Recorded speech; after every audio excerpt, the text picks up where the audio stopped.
Assalamualaikum warahmatullahi wabarakatuh. Perkenalkan, nama saya Anisha Rizky Fatihah dari kelas FM 18C dengan NIM 10572112618. Di video kali ini saya akan membahas tentang analisis fundamental di perusahaan PT Kabel Pharma untuk mengisi tugas final manajemen investasi.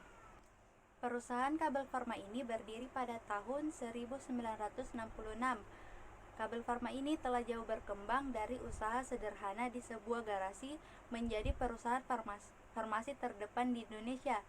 Melalui proses pertumbuhan organik dan penggabungan usaha dan akuisisi, Kabel Pharma ini telah tumbuh dan bertransformasi menjadi penyedia solusi kesehatan terintegrasi melalui 4 kelompok divisi usahanya.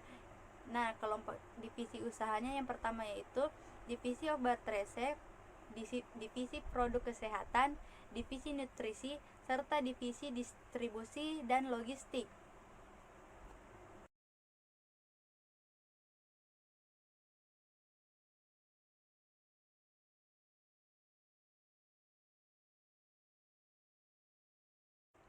Keempat divisi usaha ini mengelola portofolio obat resep dan obat bebas yang komprehensif, produk-produk minuman energi dan nutrisi, serta usaha distribusi yang menjangkau lebih dari 1 juta outlet di seluruh kepulauan Indonesia. Untuk dari segi pendapatannya, secara kuartal pertama mengalami kenaikan sebesar 3,4%. Dan diasumsikan kotak tempatnya memiliki jenis yang sama dengan kuartal pertama, maka sampai akhir tahun itu akan mengalami kenaikan sebesar 3,9%. Dan memang dari perusahaan Kabel Pharma ini dari 2014 sampai 2021 konsisten mengalami kenaikan. Untuk dari segi net profitnya juga konsisten mengalami kenaikan, dan kenaikannya itu sebesar 7,1% untuk kuartal pertama, dan diasumsikan kuartal keempatnya itu memiliki kinerja yang sama dengan kuartal yang pertama, maka sampai akhir tahun akan mengalami kenaikan sebesar 6,1%. Untuk dari segi asetnya juga konsisten mengalami kenaikan, dan kenaikannya sebesar 5,8%.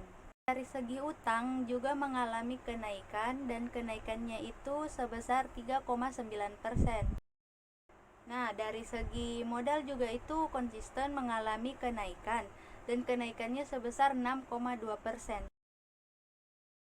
Dan ini merupakan laporan keuangan dari 2014 sampai 2021. Dan di sini saya mau membahas tentang rasio keuangannya. Yang pertama adalah NPM atau net profit margin.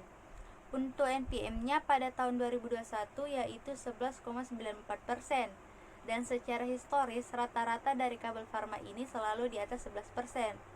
Untuk dari segi EPS-nya yaitu 61 dan membuat PER-nya menjadi 22,16. Ini merupakan varian rendah dibandingkan dengan tahun-tahun sebelumnya. Untuk dari segi BV-nya yaitu 415 dan membuat VBV-nya di 3,27 kali. Dan ini juga merupakan VBV yang paling rendah dari Kabel Pharma. Dari segi DER-nya di 0,23 kali sangat bagus dan selama historis juga. Dan untuk DER Kabel Pharma ini tidak pernah mencapai angka 1. Untuk dari segi ROE-nya yaitu 14,75%, dan kalau kita bandingkan dengan sebelumnya ini juga merupakan ROE yang cukup bagus di atas 10% selama 5 tahun terakhir, dan memang sudah memenuhi standar yaitu di atas 9%.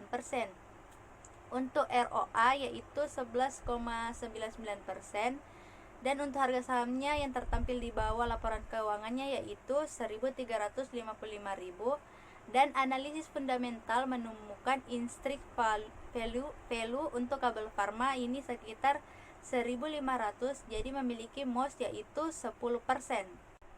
Itulah tadi penjelasan saya tentang laporan keuangan dari perusahaan Kabel Pharma. Terima kasih atas kesempatannya. Wassalamualaikum warahmatullahi wabarakatuh.